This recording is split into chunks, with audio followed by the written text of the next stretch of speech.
Xotin, nimang turdimi? Nima?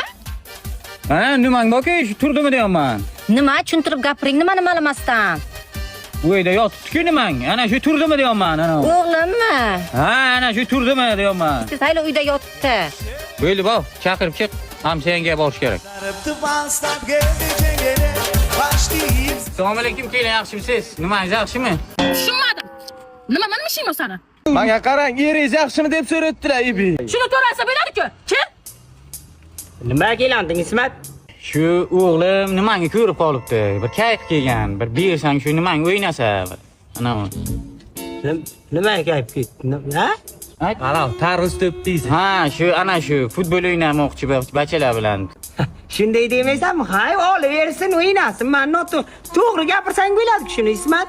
Endi siz amakini to'g'ri tushunmang. Bilasizki, dadam so'z boylik ekan. Shunga nima deyveradilar-da. Ha. Musi kapak. Ana, hozir xotining ko'rdim, nimasi yomon gap degani? Tushunmadim. Nima deysan sen, Ismat? Sen og'zingga qarab gapir. Menga qarang, darrov xotiningiz dadam murdi, qo'li katta ekan debdilar. Ha, shuni to'g'ri aytsang bo'lmaymi? Mayli, sog' bo'ling, davay. Nima? Xotining ayt. Nimasini yopib qo'ysin. Uydan qaytan hammasi qarab o'tyapti. Nimani? Darvozangizni aytibdilar. Ha. Ha.